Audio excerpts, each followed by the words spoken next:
All right, good evening, folks. Welcome to Kirk's Law Corner Monday Night Law. We were just discussing Friday Night Fun Night. I almost tripped up. It is Monday. Oh, all right. Friday Night Fun Night or Monday Night Law, whichever. It is Monday Night Law, March 8th, 2021.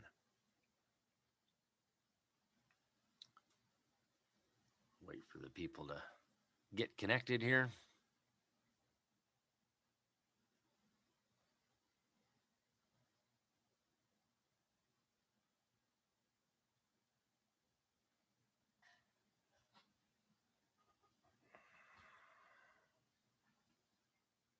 Anybody else excited for Monday?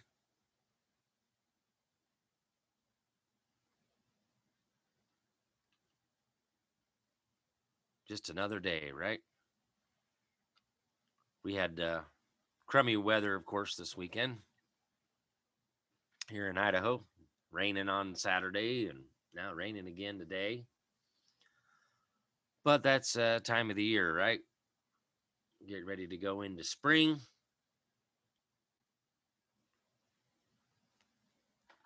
Spring forward. Remember, the clocks are going to be going forward here soon.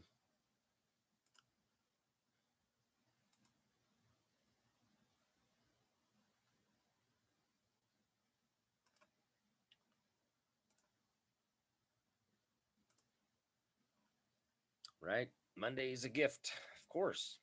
All days are a gift. It's a good day when you wake up alive.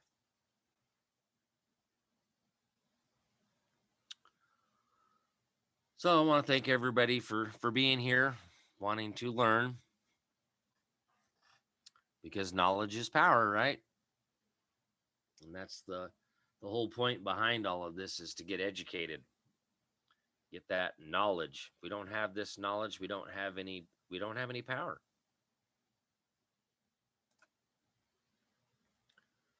So without power, we ain't got nothing.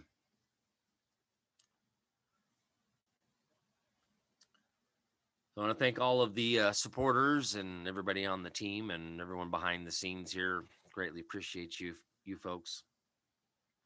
But if you'd like to help support the channels and help keep the bills paid so we can keep these things going, I would greatly appreciate it. And if you'd like to send anything like postal money order, regular money order, cashier's check, gold, silver coinage, anything like that, cash wrapped in aluminum foil, you can send that through the snail mail over there to the office at 6477 West Fairview Avenue, Suite C, Boise, Idaho 83704. And on the digital side of things, PayPal is Kirk_Pendergrass at hotmail.com. And my Cash App is the $ capital K, capital PEN 71. And of course, over there on the Patreon, patreon.com, Kirk's Law Corner on Patreon. Thanks for all the subscribers over there. And those of you that showed up there Wednesday night, again, Wednesday night's the workshop. And once we get enough of the people there to get fully interested in being in the tier 3 and tier 4 realm of things, I will start doing the private meetings where I'm really going to dig into stuff and teach you how to kick their butt and do this paperwork. So just trying to build the audience a little bit on Patreon. So I've left it pretty much open to all patrons who want to join in on Wednesday night. So good times over there on Wednesday nights, kind of like a Wednesday Night Law, except for I've dedicated Wednesday night to Patreon. So thank everybody for being over there. And of course, kirkslawcorner.com, aside from the little glitch in the matrix that we had there, I don't know what the heck was going on there, but it's up and running, and lots of files over there already for your reading, which I recommend. You know, the Treatise on Arrest and False Imprisonment, Authority of Law, are the two most, in my mind, important reading for anybody out there. You read those things, you're going to get seriously empowered. There's a lot of packed full of knowledge, and the fact that the treatise on arrest and false imprisonment has document templates, and that's essentially a tort claim. It's got the summons, the complaint, and a brief. They're also just regular document templates.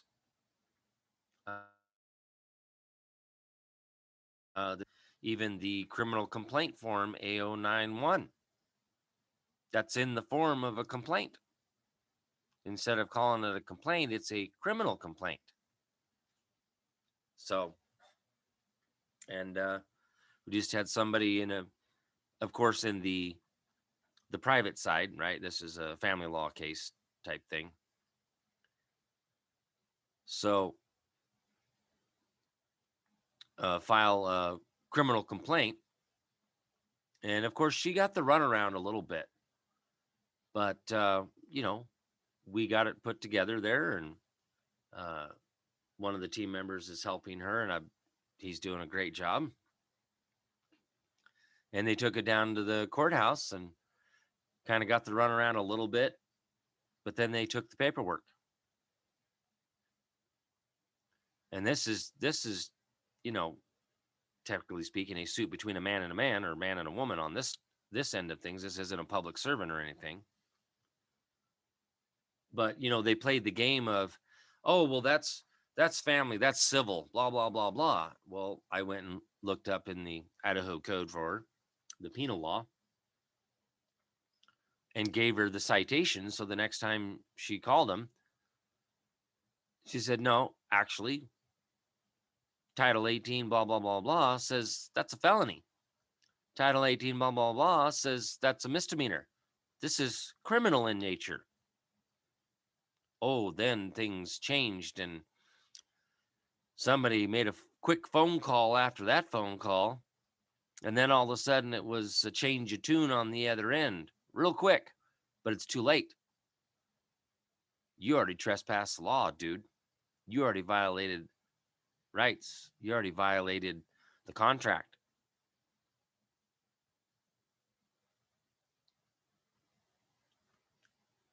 So, criminal complaint has been filed. And they did take it. They were a little reluctant at first, but oh yeah, we'll go ahead and take that, and we'll we'll file that. Yeah, because it's already done in proper form.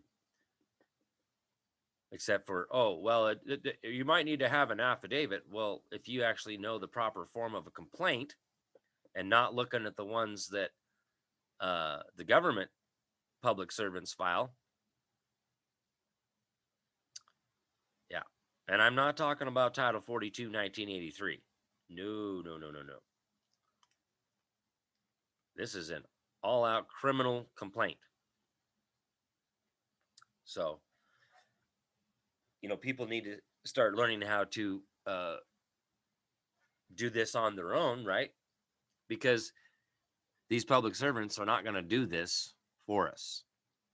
You got a problem between you and your ex or whatever, between you and another man, you have every right to file a criminal complaint and prosecute your own claims. It's a right retained by the people. Article 1, Section 21 of the Wisconsin Constitution specifically states that we have the right to prosecute our own claims. Oh, we also have the right to the assistance of counsel, too, of our choice. Imagine that. That's a right retained by the people. So we need to start claiming and exercising that right. You want to affect change, we got to start doing it. And we're also team-wise over at the office there, we're getting really close to filing our paperwork. It's going to be very, very interesting. I'm pretty sure it's going to be a fight, considering who we're suing. being that this same man and myself both have a right to a cause of action because of this whole masquerade.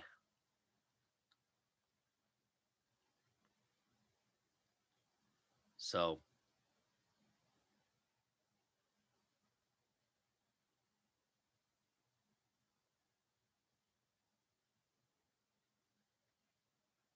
mm.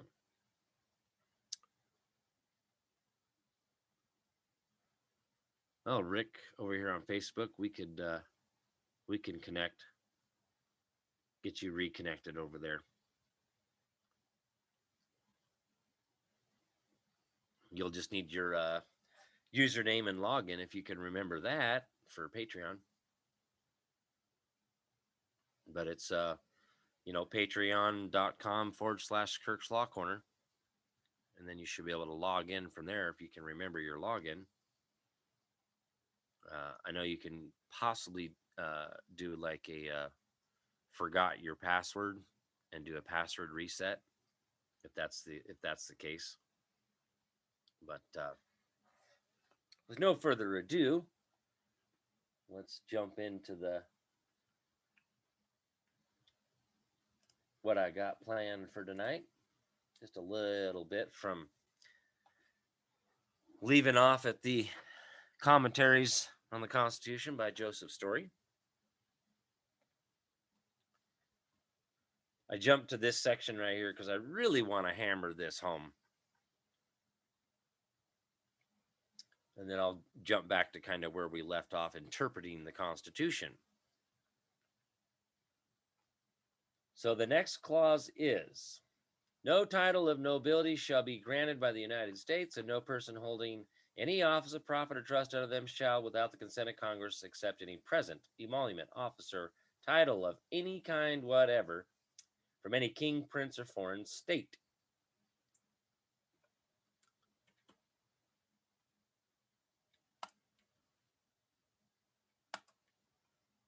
Oh, now it won't let me make it bigger. Okay.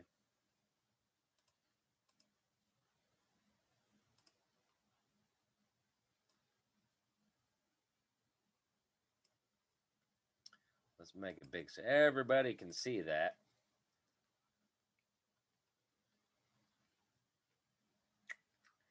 This clause seems scarcely to require even a passing notice. As a perfect equality is the basis of all our institutions, state and national, the prohibition against the creation of any titles of nobility seems proper, if not indispensable, to keep perpetually alive a just sense of this important truth: equality, that all men are created free and equal. Listen to this. Distinctions between citizens in regard to rank would soon lay the foundation of odious claims and privileges and silently subvert the spirit of independence and personal dignity. So what are we saying here? Or what is he saying? Well, the fundamental principle is that we're all created free and equal. So if we're all created free and equal, we're not supposed to have different ranks among the body of the people. And when we do that, it would be an odious claims and privileges, as no man or set of men, the bar, are entitled to separate emoluments or privileges from the community. Okay? Fundamental principle of our form of government, Republican form of government. Not to be confused with the Republican Party and the Democrat Party, because neither one of those are Republican in form. The only real party we have in America is American Patriot. That's it. We're not supposed to have parties.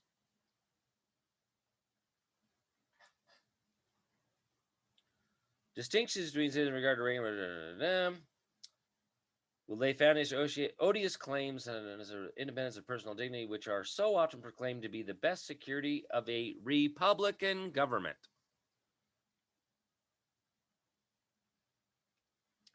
The other clause as to the acceptance of any emoluments, title, or office from foreign government is founded in a just jealousy of foreign influence of every sort. Whether in a particular sense it can produce much effect has been thought doubtful. A patriot, not a Republican, not a Democrat, a patriot will not be likely to be seduced from his duties to his country by the acceptance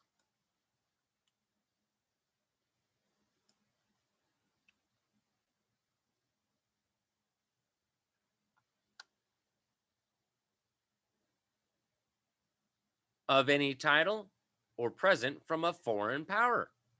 An intriguing or corrupt agent, now listen to this, an intriguing or corrupt agent will not be restrained from guilty machinations in the service of a foreign state by such constitutional restrictions.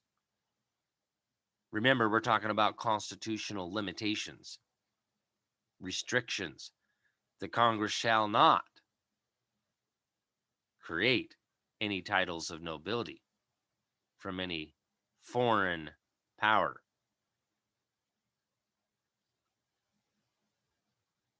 Okay. Still, however, the provision is highly important as it puts it out of the power of any officer of the government to wear borrowed honors, Your Honor, which shall enhance his supposed importance abroad by a titular dignity at home. So that foreign title of nobility, granting you them honor and special privileges, is repugnant to our form of government, and it is clearly unconstitutional. It is outside of the power of any officer of the government to wear borrowed honors which shall enhance his supposed importance abroad by a titular dignity at home, because that's a foreign title of nobility called esquire.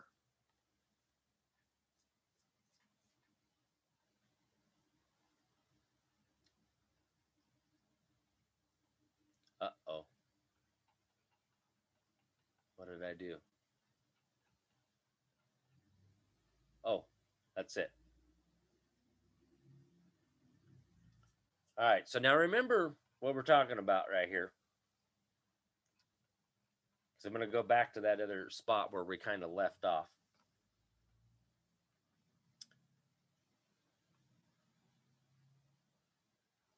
By such constitutional restrictions. Remember that right there. Constitutional restrictions. Now, if I can remember.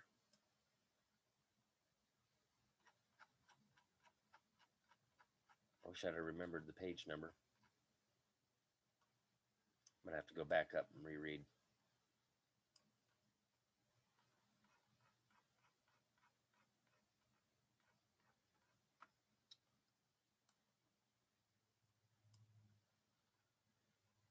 Let's see. It was down here. We were talking about. Oh, no. Come on.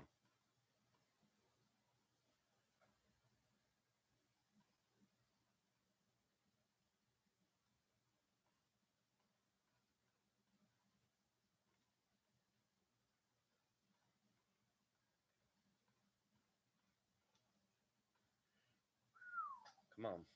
Lots of chapters here.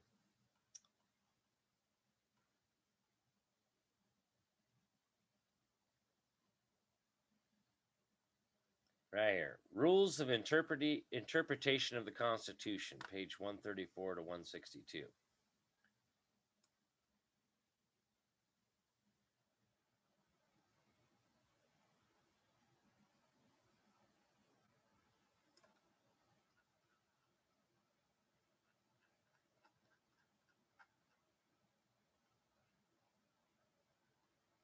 This is where we were talking before, the origin and adoption of the Constitution, how that all came about.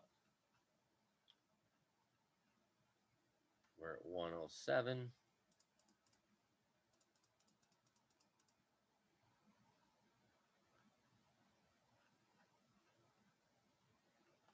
$110.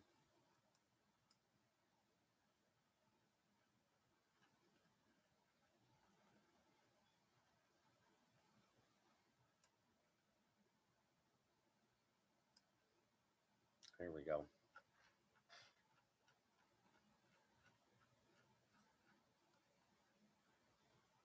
What was that?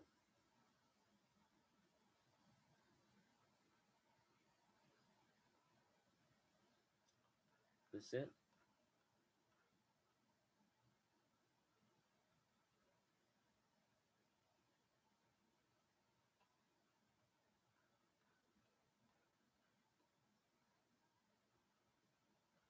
I thought it said page 132, right?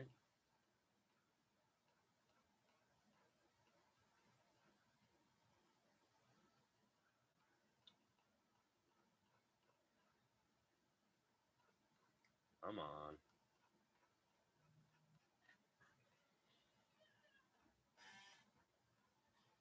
I thought it said 130. How can that be so far up?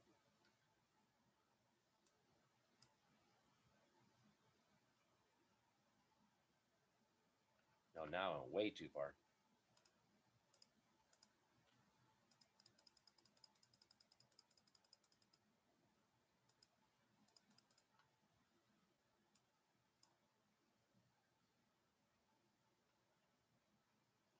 There we go. Rules of interpretation. Where are you?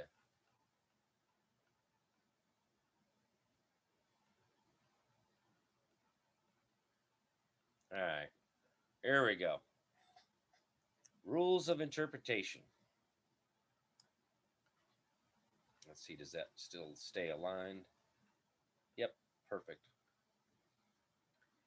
All right, so when we talk about interpreting the Constitution, or as they say, interpreting the law, what law? What law are you to be interpreting? Let's read. In our future commentaries upon the Constitution, we shall treat it then, as it is denominated in the instrument itself, as a constitution of government, ordained and established by the people of the United States for themselves and their posterity. They have declared it the supreme law of the land. They have made it a limited government. They have defined its authority. They have restrained it to the exercise of certain powers and reserved all others to the states or to the people. It is a popular government. Those who administer it are responsible to the people, not to corporations, not to big pharma, not to vaccine manufacturers, not to any manufacturer of any product, to the people. And you're supposed to defend our general welfare, not dictate to us what our health should be. You're supposed to defend our health and welfare from all things foreign to us, manufacturers. It is created for one purpose, the state governments for another. It may be altered and amended and abolished at the will of the people. In short, it was made by the people, made for the people, and is responsible to the people, not to corporations. In this view of the matter, let us now proceed to consider the rules by which it ought to be interpreted. For if these rules are correctly laid down, it will save us from many embarrassments in examining and defining its powers. Much of the difficulty which has arisen in all the public discussions on this subject, has had its origin in the want of some uniform rules of interpretation, expressly or tacitly agreed on by the disputants. Very different doctrines on this point have been adopted by different commentators, and not unfrequently very different language held by the same parties at different periods. In short, the rules of interpretation have often been shifted to suit the emergency. To suit the emergency and the passions and prejudice of the day, or the favor and odium of a particular measure, have not unfrequently furnished a mode of argument which would, on the one hand, leave the Constitution crippled and inanimate, or, on the other hand, give it an extent and elasticity subversive of all rational boundaries. What? It's limited? Yeah, your powers are limited. And only certain subject matter jurisdiction was granted, delegated.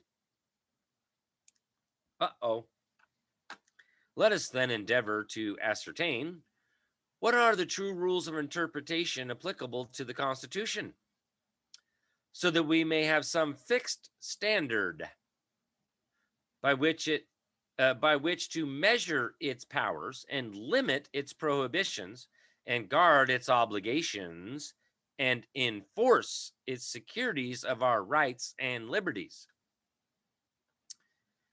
The first and fundamental rule in the interpretation of all instruments is to construe them according to the sense of the terms and the intention of the parties.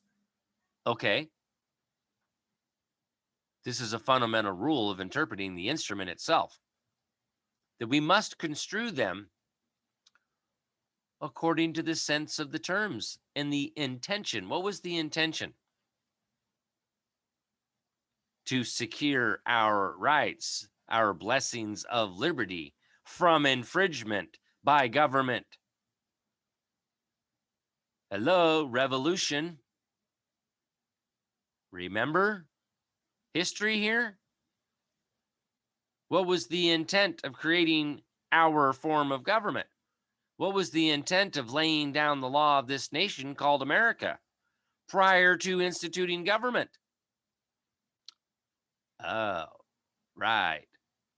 Religious freedom, the right to think for ourselves, the liberty of conscience, the right to be free and equal, the right to be free from bills of attainder and bills of pains and penalties. Those pretended acts of legislation where they've assumed powers that they do not have over certain subject matter and legislating for us in all cases whatsoever. Now, what's happening today? Can anybody name one case where they have not legislated for us, where we still get to hear our own case in the private common law courts that are not courts of the United States? Because if you can't name one case, that's a declared act of tyranny. That's giving aid to our enemy by legislating for us in all cases whatsoever and subjecting us to those pretended acts of legislation. How about erecting a multitude of new offices, sending hither swarms of officers to harass our people and eat out our substance? Things like CPS and the EPA and BLM, as in Bureau of Land Management, FBI, CIA, the Food and Drug Administration, swarms of officers.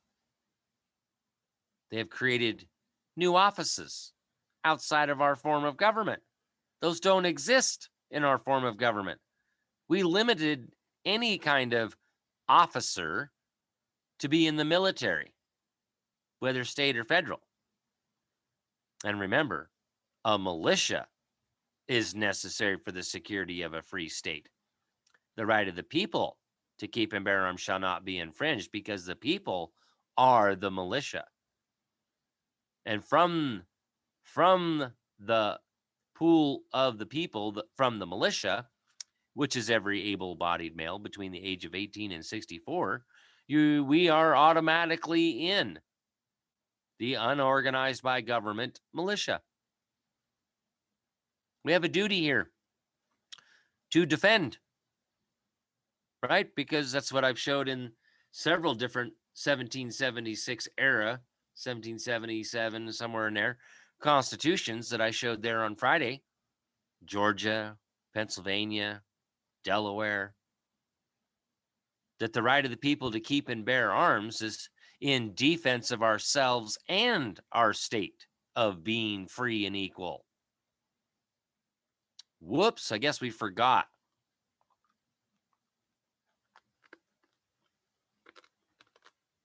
Uh-oh. So, back to the first fundamental rule in interpretation of all instruments is to construe them according to the sense of the terms and the intention of the parties. Mr. Justice Blackstone has remarked that the intention of a law is to be gathered from the words, the context, the subject matter, the effects and consequence, or the reason and spirit of the law. Oh boy, we actually would take in the reason and in the spirit of the law itself. That's the first fundamental principle here. You're damn right it is. And notice Mr. Blackstone remarked, subject matter. Back to that first fundamental principle of group decision making in the Mason's Manual of Legislative Procedure, 2010 edition, they must have jurisdiction. Groups sometimes assume powers they do not have.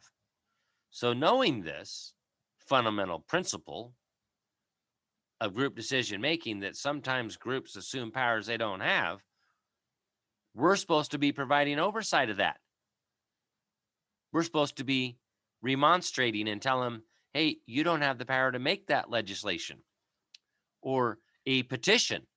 Hey, you guys didn't have the authority to make that, and now that you've already passed it, now I'm here to sue you in a political lawsuit and demand it be abolished right now. Okay? He goes on to justify the remark by stating, let's see, where did I just miss myself there?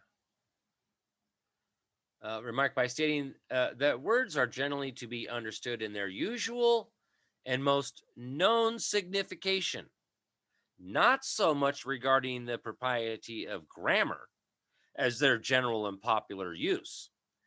That if words happen to be dubious, their meaning may be established by the context or by comparing them with other words and sentences in the same instrument. Excuse me. That illustrations may be further derived from the subject matter with reference to which the expressions are used, that the effect and consequence of a particular construction is to be examined. Because if a literal meaning would involve a manifest absurdity, it ought not to be adopted. And that the reason and spirit of the law, or the causes which led to its enactment, are often the best exponents of the words and limit their application. Okay. Now let's go back and take a look at something here. Let's see if we can find this. Whoops.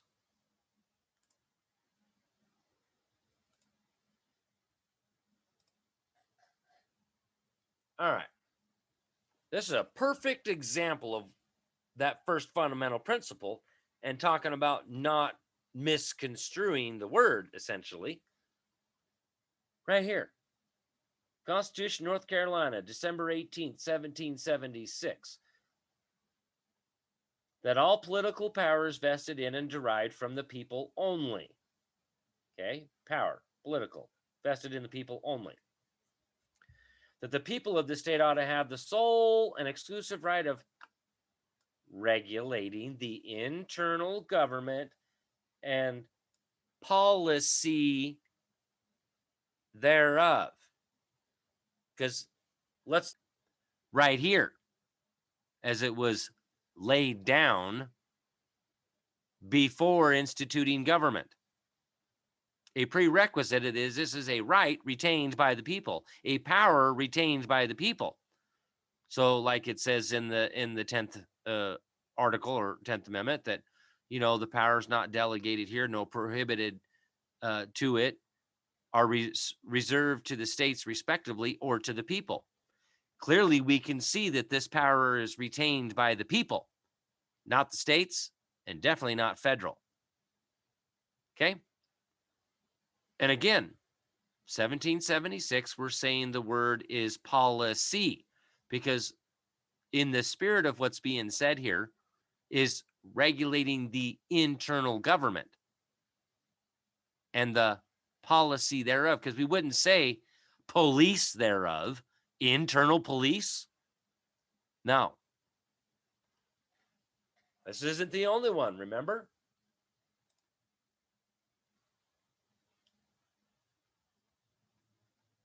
This is the Constitution of Maryland, November 11th, 1776, a Declaration of Rights and the Constitution and form of government agreed to by the delegates of Maryland in free and full convention assembled. This is the Declaration of Rights. Down here is the Constitution. But what does it say? That all government of right originates from the people, is founded in compact only, and instituted solely for the good of the whole. That the people of the state ought to have the sole and exclusive right of regulating the internal government and policy thereof.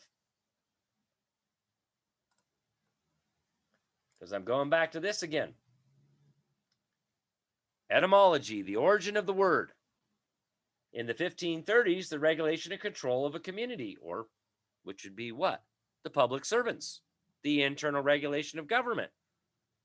And what does it say? Similar in sense to policy, because that's how it was pronounced in 1776, all the way through, as if we can see here, until the mid-19th century.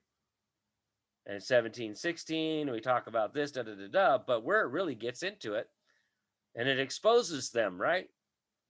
The sense of an organized civil force for maintaining order, preventing, and detecting crime is by 1800. The first force so named in England, our declared enemy at this time, was the Marine Police. But they fundamentally altered the word, because in 1776, clearly, the word was pronounced policy. When we say policing powers, that's policy-making powers.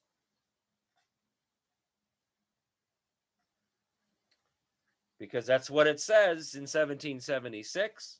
That's what it meant. Didn't mean an armed body of men. Set up 1798 to protect merchandise at the port of London, meaning body of officers entrusted with the duty of enforcing laws, detecting crime, etc. is from 1810. That's well after 1776. Then we really get into it. 1895. The police signifies the administration of municipal laws and regulations of a city or incorporated town or borough by a corps of administrative or executive officers with the necessary magistrates for the immediate use of force in compelling obedience and punishing violation of the laws. Bills of attainder. Bills of pains and penalties. As distinguished from judicial remedies by action. Huh, weird. Primary object of the police system is the prevention of crime and pursuit of offenders, but it is also subservient to other purposes, such as the suppression of. Somebody actually looked that up. Thank you for posting that. Can't recall it right off the top of my head right this second, but the preservation of order, the removal of obstructions and nuisances, and the enforcing of those local and general laws which relate to public health, order, safety, and comfort. 1895. As you can see, it totally changed. And then look what it says. In constitutional law, police power is the power of government to limit civil liberties and exercise restraint and compulsion over private rights, especially to advance or protect public welfare. Police state regulated by means of national police, first recorded 1865. Again, look at the dates.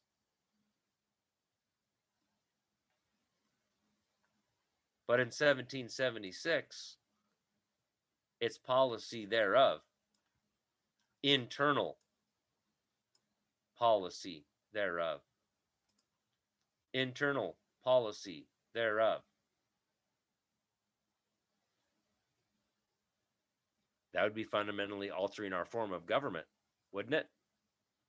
That would be erecting a multitude of new offices, sending hither swarms of officers, police officers, policy officers.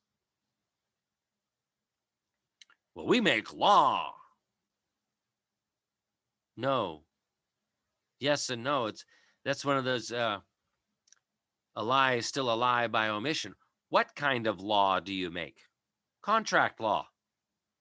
Those who contract with the state, with the people, the government, to receive a stipend, which is a stipend is attached to some office, elected official, or anyone appointed into a position of public trust under that elected official, still a stipend attached to some office, paycheck, emolument.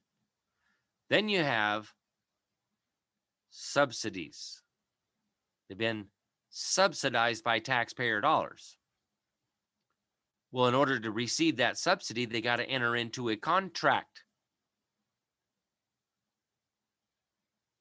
Well, the terms and conditions of that contract, the policy, would still only apply to those that have a contract to receive the subsidy, to take care of some business of the state, like paving a road.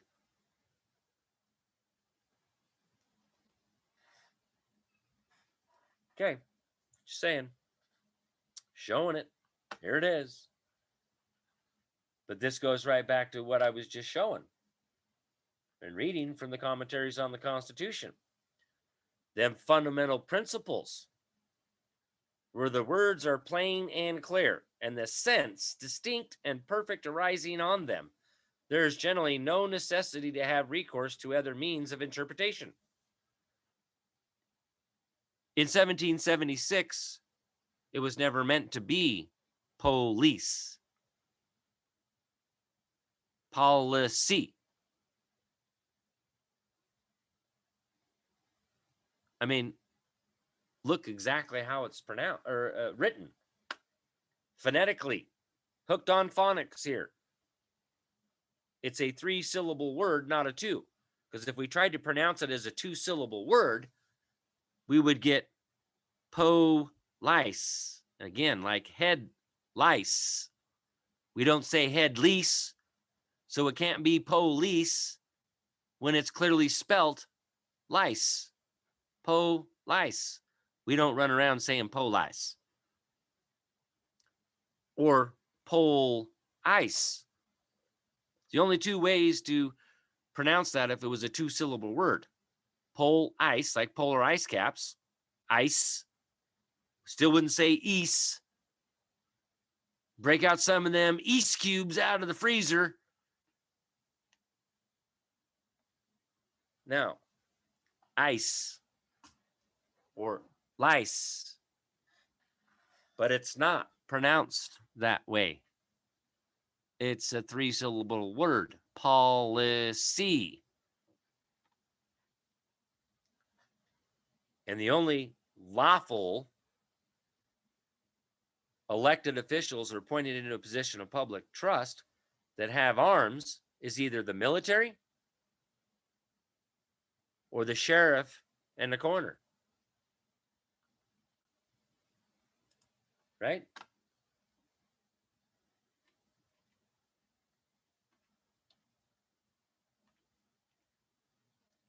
There shall be a sheriff, coroner of coroners, and constables in each county within this state. How about this one?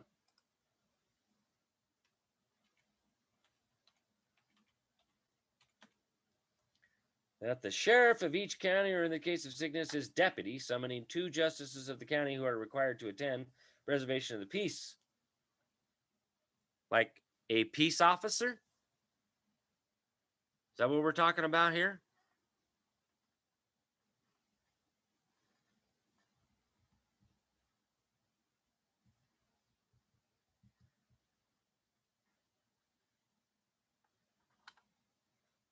Right on. And again, we're supposed to have the one deputy there, right? I mean, we've seen this in the olden days, Western movies. The sheriff and his one deputy. Is that the coroner? Or deputy sheriff? Through history, we've had one sheriff and his one deputy. That's it. Right there. His deputy. Not deputies. And for the preservation of the peace, because these are peace officers, not police officers, shall be the judges of the election, may adjourn from day to day. But let's go look at another one. And the sheriff of each county, or in the case of sickness, his deputy. That's his deputy. 1. Okay. What else we got for sheriff? That sheriffs shall be elected in each county by ballot every 3rd year, that a person is for the office of sheriff, and no sheriff shall be qualified to act before the same is given.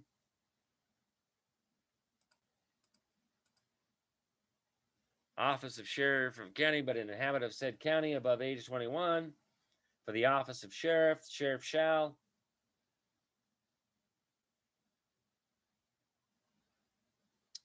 That no field officer of the militia be eligible as senator. How about that a justice of the peace may be eligible as senator, council, and continue to act as justice of the peace? Well, we changed that. You can't be a judge and a senator, delegate, or member of the council. Can't hold any position of more than one emolument. But this is where's the justices of the peace now? Where's the sheriff and one deputy?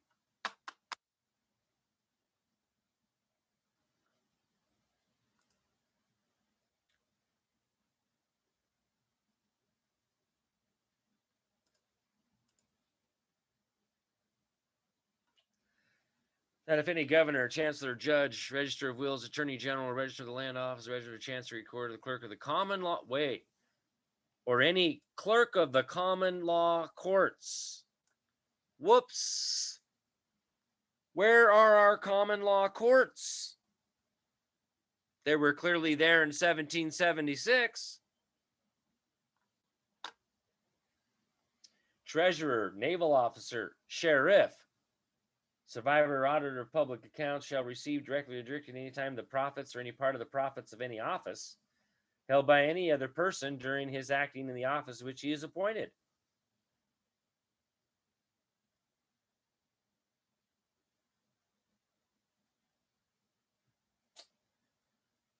So why is that? I mean, fundamentally and principally, we definitely talk about sheriff, right? Let's see how many times police comes up. 1 time out of this whole freaking Declaration of Rights and the Constitution. policy only comes up once.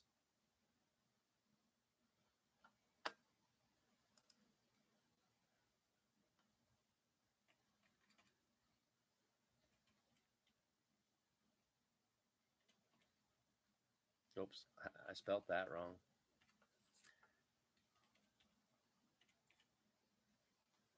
One time here. I mean, if we're supposed to have a police force, officers, why is it only showing up once?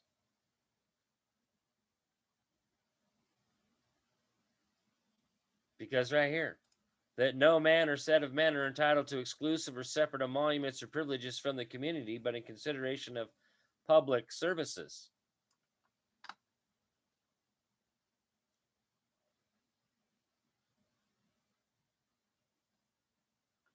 That all powers of suspending laws or execution of laws by any authority without consent of representatives of the people is injurious to their rights and ought not to be exercised. In other words, only the legislature by and through our elected representatives. And then we got to have an open meeting, allow people to remonstrate and address anything.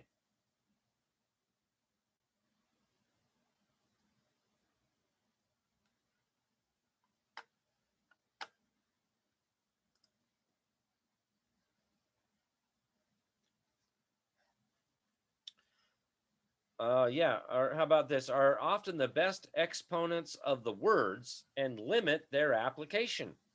Bingo. Where the words are plain and clear and the sense distinct and perfect arising on them, there is generally no necessity to have recourse to other means of interpretation. And this is exactly what I keep saying is the Constitution says what it says as it is written. It does not need any further interpretation by any man or set of men in the judicial branch. That's not their job, not one of their duties to perform. They're supposed to interpret whether or not something that's created by the legislature or the executive is unconstitutional or not. Oh, well, the Constitution says this, but it actually means this. So yeah, that's okay. No, you don't get to interpret the Constitution. You get to read it and support it, uphold it and defend it as it is written in the clear and plain language of the Constitution itself. It is only when there is some ambiguity or doubt arising from other sources that interpretation has its proper office. Okay. There may be obscurity as to the meaning from the doubtful character of the word's use. This is exactly what we're talking about right now, or what I'm talking about. Is it policy or is it police? Because at the time, now that we've discovered history, it was pronounced policy. As it was written in the clear and plain language of several of the earliest constitutions in our republic before the Constitution of the United States of America was even created. So, how could it possibly mean something different than policy? I've just showed the etymology, the origin of the word itself, and how it changed through time to mean something different than what it was originally used and intended to mean.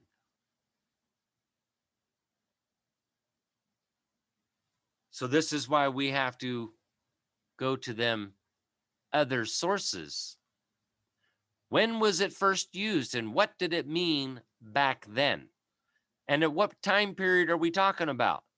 1776 here. Well, in 1776, we can prove from etymology the origin of the word and succession of how it changed and when it changed, and then coincide those dates with what was going on back then. The Civil War, 1861 to 1865, And in 1865, it got changed to mean police officers. An armed body of men, a standing army outside of the military and outside of the militia? No, I don't think so. We're going to go back to the origin of the word, what it meant then, and then go back to, like it says here, when there is some ambiguity or doubt arising from other sources, that interpretation has its proper office. Imagine that. Why would they fundamentally alter that word to mean something like the power to have an armed body of men policing us, a police state, a state of being policed under policy? Those bills of attainder and bills of pains and penalties. You've been attained to pay this bill. And if you can't pay the bill, you go to jail. Really? Well, because that's strictly prohibited in our form of government, isn't it? And it even specifically says in the Bill of Rights that there shall be no imprisonment for debt except for fraud. So you can't even throw people in jail for debt. And they do. That they do. I've been there myself. There may be obscurity as to the meaning from the doubtful character of the words used, from other clauses in the same instrument, or from an incongruity or repugnancy between the words and the apparent intention derived from the whole structure of the instrument or its avowed object. So, as I just showed from the whole instruments, policy was only once in the Declaration of Rights in the Constitution. But I sure in the heck found sheriff and his deputy one, because the way it's supposed to work is, again, the sheriff is the one that we call for the ones that got away, to form a posse and go hunt them down and bring them to justice. And the coroner is the one that we call for the ones that didn't get away. Because fundamentally and principally, we have the right to bear arms in defense of ourselves and our state. Well, who better to have arms in defense of our state than the people themselves? To quote Patrick Henry, those were his words. Who better to hold the rights to keep and bear arms than the people themselves in defense of themselves and the state? We definitely didn't put that into the hands of government, but yet they've assumed those powers and created all sorts of pretended acts of legislation on subject matter jurisdiction that they don't have. It shall not be infringed. So the background check is unlawful. They didn't have subject matter jurisdiction to create that. They only have the power to regulate corporations acting in foreign commerce, in the manufacture and sale. I mean, is there anything else that we have to have a background check for to buy? How about an automobile? Do we have to have a background check for that? Nope, we sure don't. How about a gallon of milk? Do we have to have a background check for a gallon of milk?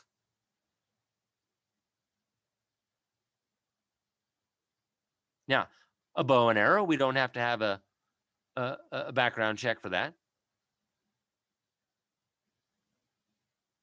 Wait a minute.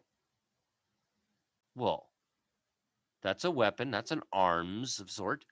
What about swords? Do we have to have a background check to buy a sword? How about a knife or a pocket knife? What else do we have to have a background check for? Nothing.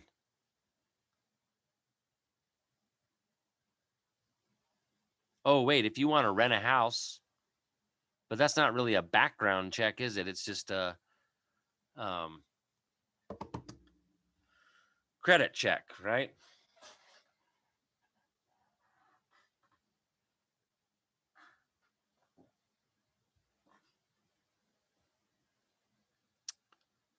So it is what it is there, right?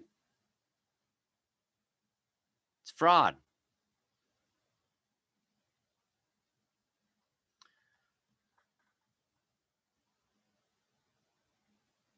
All right. So,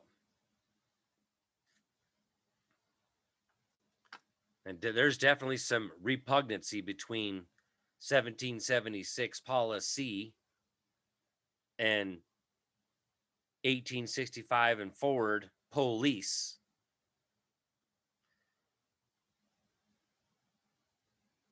Again, we got to return to them fundamental principles. In all such cases, interpretation becomes indispensable. In construing the Constitution of the United States, we are, in the first instance, to consider what are its nature and objects, its scope and design, as apparent from the structure of the instrument, viewed as a whole, and also viewed in its component parts. Like, who actually has this power? Like, is that a legislative power, executive power, or judicial power? Because fundamentally and principally, no one particular branch of government can exercise a power properly belonging to another. That's called the separation of powers doctrine. It's just common sense. So, but we have to view it as a whole.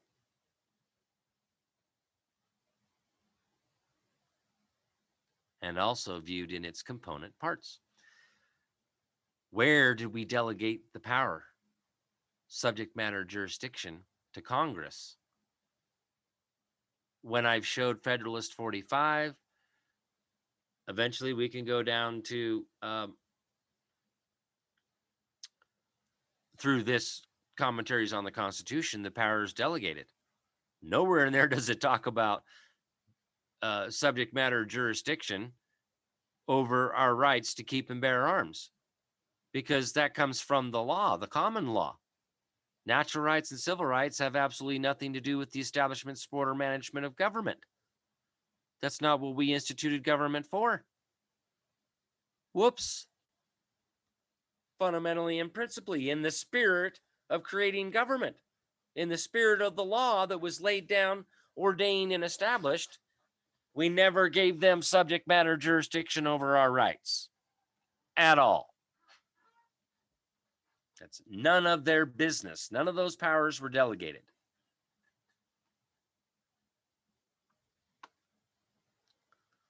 So let's see. Where its words are plain, clear, and determinate, they require no interpretation. And it should, therefore, be admitted, if at all, with great caution, and only from necessity, either to escape some absurd consequence or to guard against some fatal evil. Where the words admit of two senses, each of which is conformable to common usage, that sense is to be adopted, which, without departing from the literal import of the words, best harmonizes with the nature and objects, the scope and design of the instrument. Okay, let's apply this. In 1776, we said policy. In 1865, we started saying police and having armed bodies of men. Well, that's two common usages, right? But we can't depart from the literal import of the word. When was it brought into being? Because import means bring into being.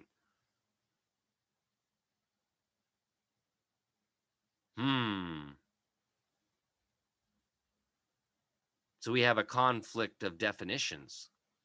And as we can see from etymology, that word has morphed into something that was never intended to mean by our founders, because it's in the declared acts of tyranny and the Declaration of Independence that erecting a multitude of new offices and sending hither swarms of officers to harass our people and eat out our substance is unlawful. It is unconstitutional. It's foreign to our form of government. Below standing armies, no armed bodies of men. The only lawful armed body of men is the militia, not employed in any kind of service. This is just a duty that we're supposed to perform. Or the organized militia, which is the federal military and the state military. That's it. And the sheriff is one deputy and a coroner.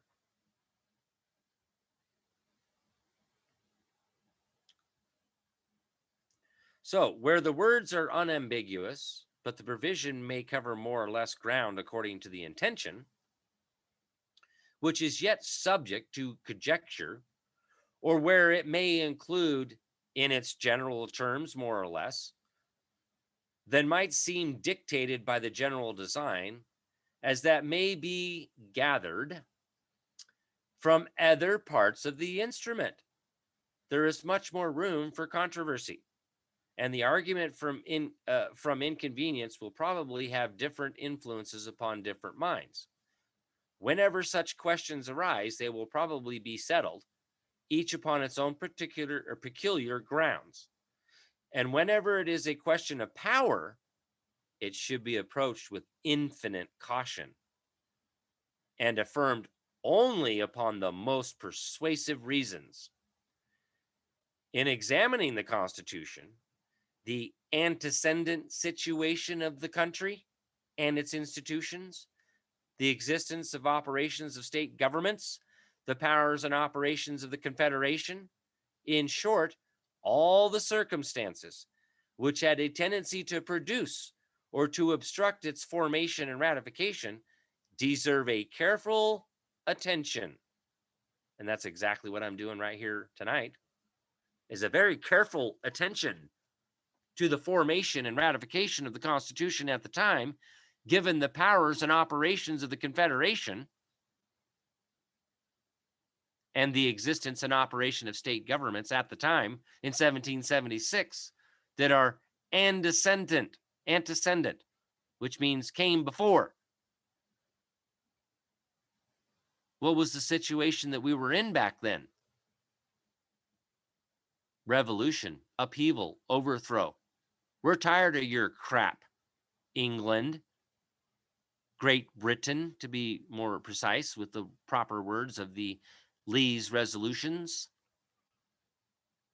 Those 3 short little sentence paragraphs in the Lee's resolutions. June 3rd, 1776, ratified July 2nd, 1776. That's the document that separated us from Great Britain. The Declaration of Independence just helps declare the reasons for the separation. What are we declaring our independence from? Tyranny, tyrants, and what the characteristics and conduct of our enemy look like. So when we read the Declaration of Independence and those, let these facts be submitted to a candid world, the reason why we declared our separation from Great Britain in the Lee's resolution that was just adopted 2 days ago, which also the Declaration of Independence was based on the verbiage from 1, the Virginia Declaration of Rights, 2, the Virginia Constitution. Much of the same language that's in the Virginia Constitution of June 29th, 1776, is in the Declaration of Independence, because it was written by Jefferson. That's why. So,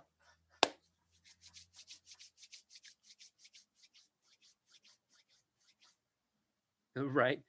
How many scholars or attorneys in this country know the history of law as well as I do? And could you please give a name? I mean, come on now. Come on, man. Step right up. You think you know this stuff like I do? Bring it. Consider I'm sitting here reading from it most of the time. But reading means reading. That's the difference. They don't teach this stuff. Much also may be gathered from contemporary history and contemporary interpretation to aid us in just conclusions.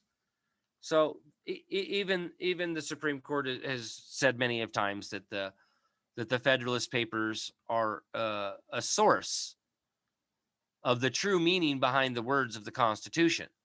So before we go pretty much anywhere else in interpreting the words of the Constitution, we're going to need to go back to the people who wrote it and who talked about what it said, what those words meant at the time, and why they wrote it the way that they did. That's why they published those in the newspaper. That's why they're called the Federalists' Papers, because they were published e pluribus unum. Okay? So, contemporary construction is properly resorted to illustrate and confirm the text, to explain a doubtful phrase, or to expound on obscure clause, and in proportion to the uniformity and universality of the construction and the known ability and talents of those by whom it was given, is the credit to which it is entitled. It can never abrogate the text. It can never fritter away its obvious sense. It can never narrow down its limitations. It can never enlarge its natural boundaries. And after all, the most unexceptionable source of collateral interpretation is from the practical expositions of the government itself in its various departments upon particular questions, discussed and settled upon their own single merits. These approach the nearest in their own nature to judicial expositions, and have the same general recommendation that belongs to the latter. They are decided upon solemn argument, pro nata, upon a doubt raised, upon a lismata, upon a deep sense of their importance and difficulty in the face of the nation, with a view to present action in the midst of jealous interests. And by men capable of urging or repelling the grounds of argument from their exquisite genius, their comprehensive learning, or their deep meditation upon the absorbing topic. That's what we're doing right now.